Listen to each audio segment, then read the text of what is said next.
Hey, what's up, everyone? Tim Uchuk here, and I am just on my way to work. It's been a real cold snap here. I think across North America as a whole has been hit lately.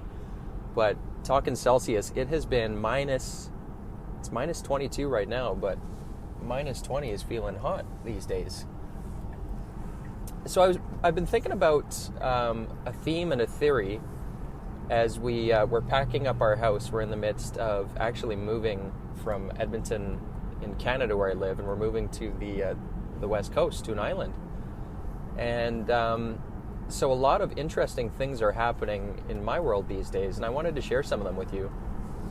And the funny thing is, and be careful what you wish for, but for the last, I would say at least 11 years, I've been thinking to myself, and it's an interesting question which relates to us moving to an island, but when you think about your business and your ability to get away or not get away, what would it look like if you were on an island right now in your business and you stepped away for a day, for a week, for a month, for a quarter? What would that look like? And I've actually been asking myself this question, like I say, for about 11 years. And that question has led to some very specific changes throughout our business.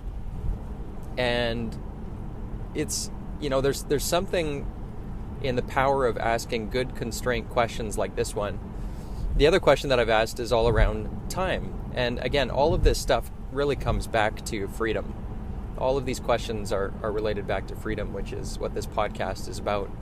And the second one is with your time. If you couldn't work more than one day in your business, yet your business had to grow, what would that look like? So question number one, if you were on an island, let's say for a month or 2 months, and you had to have confidence that everything was running okay, would you have that confidence, and what would that look like? And then secondly, if you couldn't work more than a day, yet you had to grow your business, what would that look like? So be careful what you wish for, because back in October, we actually found our dream home, which is an acre on the ocean on an island. So I don't know what it is, but we put something into the universe. And so it's really been forcing some thinking for me, and I, maybe 60-70% of my time these days is helping other entrepreneurs to do what I've done.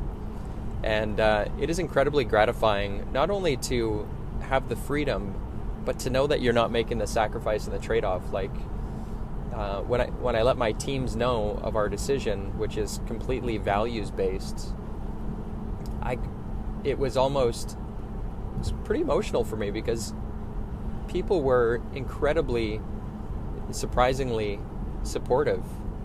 And to have a team that tells you, you know what, you enjoy and live your best life, I got this. That is proof that all of the energy that me and my team have been putting into building a strong culture over the last several years, that's what it's all about right there. It's like your immune system.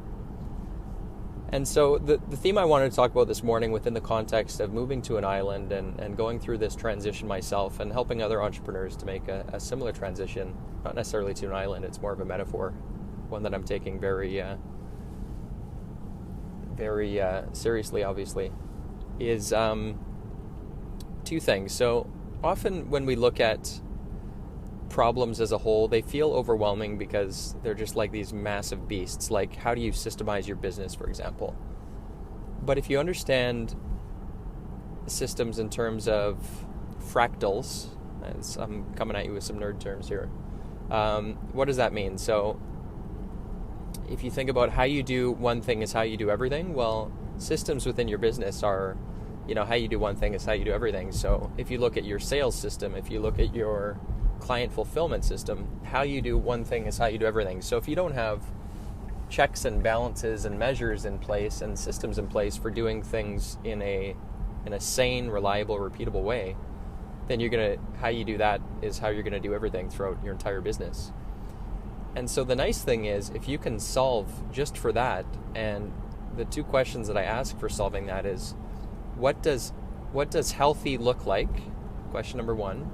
And number two is, and how do we know? How can we measure it when it is healthy, or the opposite, when it's not healthy? So what does healthy look like?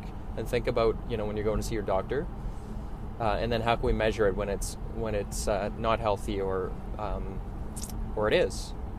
And so think about, again, the doctor's office. He takes your blood pressure and listens to your heart, checks your reflexes, all that kind of stuff. So when you look at a system in your business, how do you know when it's healthy? And let's look at, for example, your sales department. How do you know when it's healthy? Well, probably you can measure that when it's healthy when sales are coming in, obviously. But how can you measure it? Well, you can measure it by looking at your conversion rates. You can measure it by looking at the number of meetings that are happening on a weekly basis. You can measure it by looking at the, your churn rate if you're selling software as a service. So what does it look like when it's healthy? And then how can you measure it to know that it is or is not?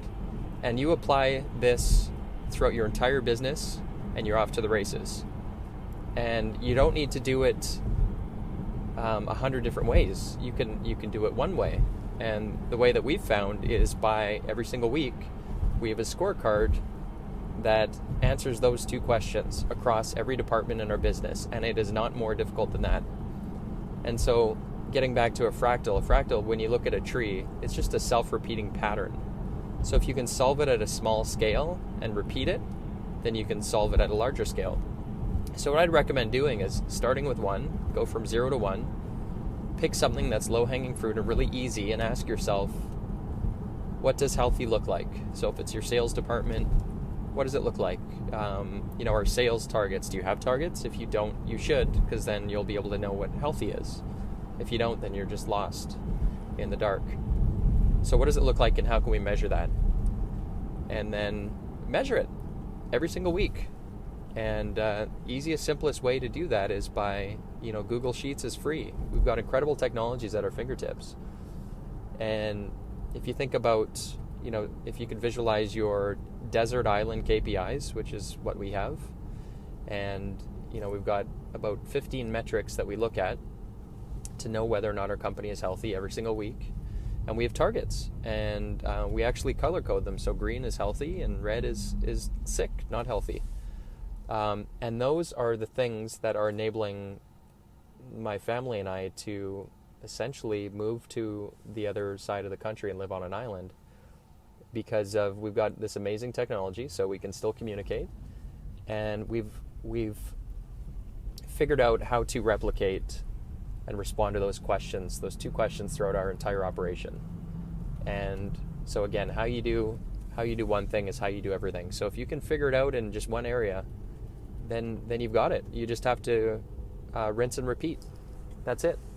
So I hope that's helpful. We are moving in, I think we're at 9 days right now. So our house is just boxes and chaos.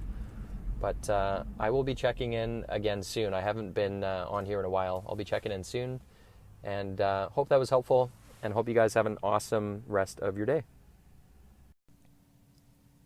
Hey, Tim Uchuk here, and real quick, if you enjoyed this podcast episode, if you could take a couple quick seconds to give it a rating, it would be very much appreciated.